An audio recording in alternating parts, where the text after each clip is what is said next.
So I want to upload this video. YouTube, don't please delete this video. Actually, I'm downloading this on Billy TV. So I hope you enjoy this story from Grace. So I hope you enjoy this story from Grace.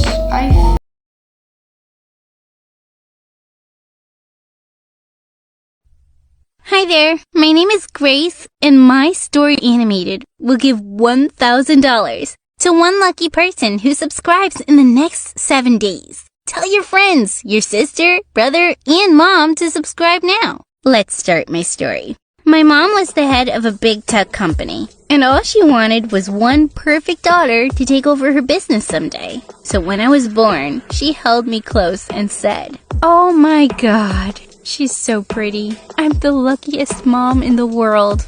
She was so happy that she gifted cars to all her employees.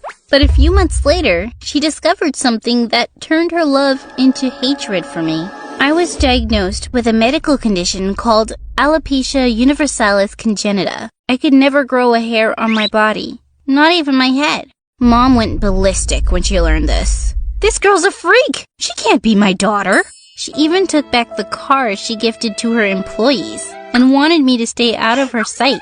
But Dad left his job to stay home with me full-time, and he completely adored me.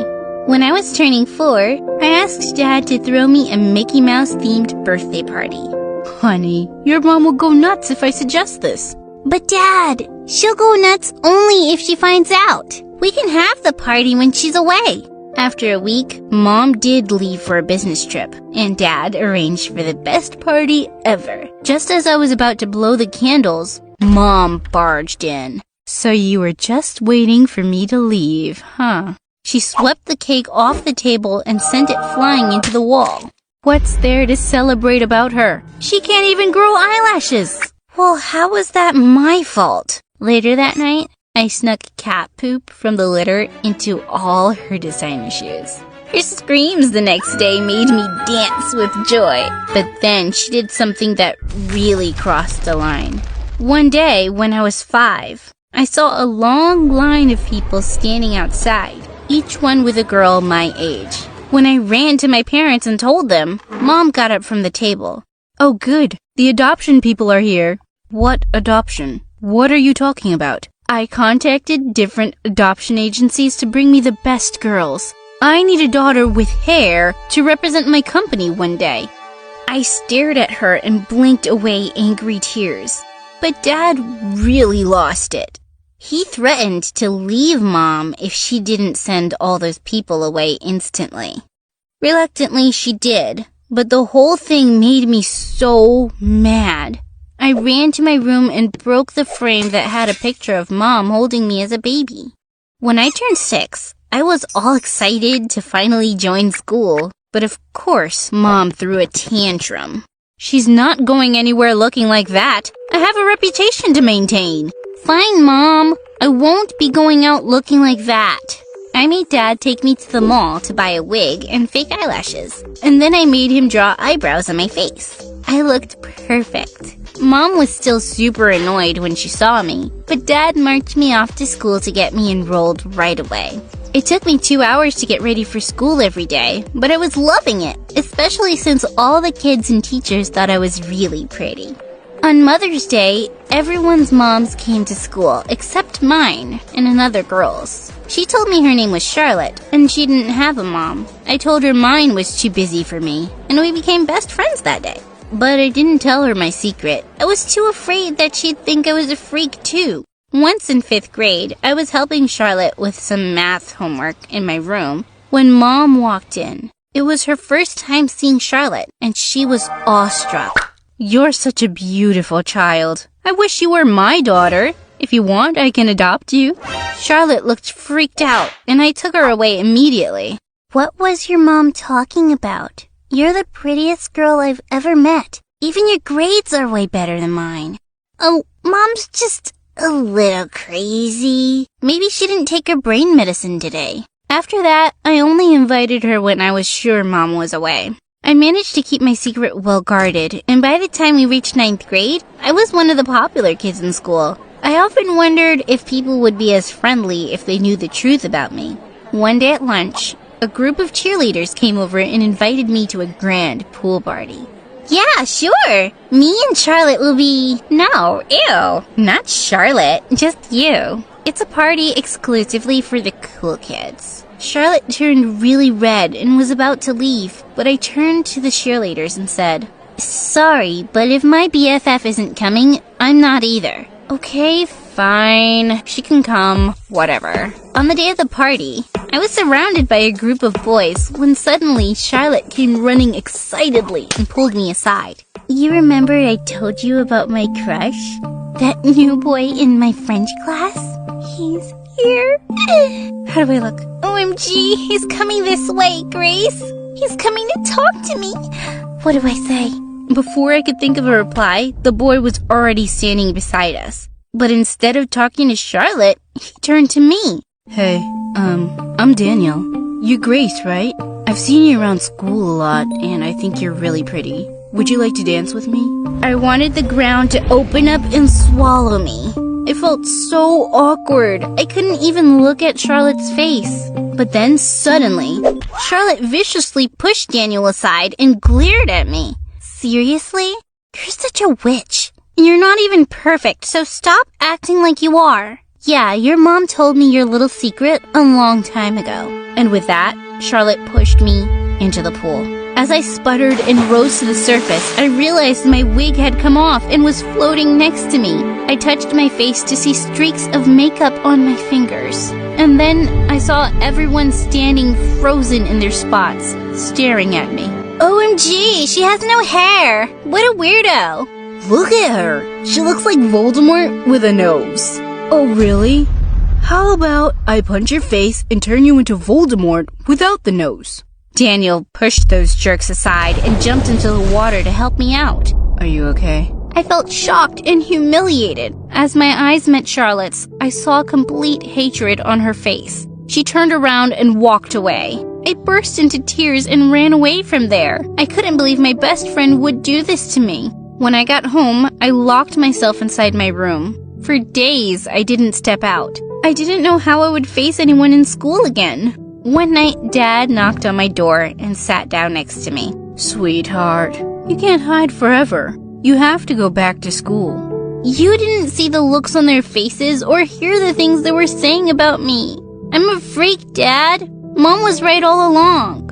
No, she's not. You're beautiful. And more importantly, you're smart and kind.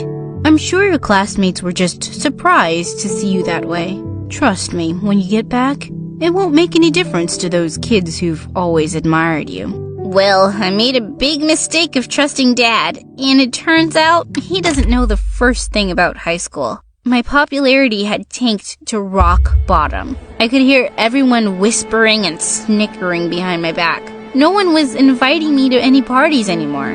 One day, I walked to my locker to find a poster of E.T. stuck to it with the words, "Go back to your planet, Grace." And Charlotte, well, she had some newfound confidence after being a complete snake. She was wearing new clothes and shoes every day and had a flock of girls around her. She completely ignored me, and I couldn't stand her face anyway, which is why I was horrified when I walked into my lounge one day to find her and Mom laughing and drinking tea. What is this witch doing here? That's no way to talk to my best friend. Your father really didn't teach you any manners. Your best friend? Grace, I really have to start thinking about who's going to be the face of my company one day. I mean, just look at that beautiful dark hair. Plus, Charlotte and I have always had a lot in common. Yeah, you're right about that, Mom. You're both awful people. And with that, I stormed off. A few weeks later, I was walking back from school when an older girl caught up with me. Ugh, maybe some bully from school. Hey, slow down. I want to talk. If you want to make fun of me, save yourself the trouble. I know I'm a hairless freak, okay? Wait, really? I knew you were my half-sister, but I didn't know we had the same problem. I turned around in shock. Wait, my what? She slowly took off her wig, and she was completely bald. She then went on to tell me the most shocking thing ever. Our mom. She left me with Dad when I was just a baby. My dad was poor, and she married yours for his money. I've been searching for her, just so I can look her in the eye once and tell her that she's a terrible mother. My head was spinning. This couldn't be true. But then she did look like me. So, I'm just supposed to believe you? Just like that? No. That's why I have a picture of my birth certificate. And she showed me that on her phone. Sure enough, Mom's name was there. Come with me. When we got home, we walked straight into the dining room to find Mom and Dad there. And I told them everything. Mom looked horrified, while Dad was stunned. You were married before? And you abandoned a child and married me for money. And I made you the head of my company. That's it. I'm divorcing you. And I'll make sure you don't get a single penny. Leave my house. Now. Mom begged and cried, but none of us felt sorry for her. She packed her bags and left weeping. Just as she was driving out, Charlotte turned up. But Mom didn't even bother to stop for her. She's gone for good, Charlotte, and she doesn't care about you. You should go too. Charlotte suddenly turned to me with a desperate face. Please, forgive me, Grace. You're the only friend I've ever had. I'm really sorry for what I did. I just got jealous of how perfect you always were. All my hurt and anger bubbled over. Perfect? Do you think my life has been perfect with this condition? My own mom has always hated me. I didn't tell you, my best friend, because I thought you might reject me too. But you did something even worse. You betrayed me. Just leave my life. She turned around and left crying, and I never saw her again. That's because I decided to transfer to a new high school. I needed a fresh start. My half-sister Bella and I kept in touch after she left, and we grew quite close. That year on Christmas, she invited me and Dad for a family dinner. When I got there, I was shocked to see Bella walking around and greeting all the guests without a wig. And I had to admit, she looked really good. A little girl came up to me and said, "Are you my cousin Bella's sister? Are you special like her?" I smiled. Yes, I am.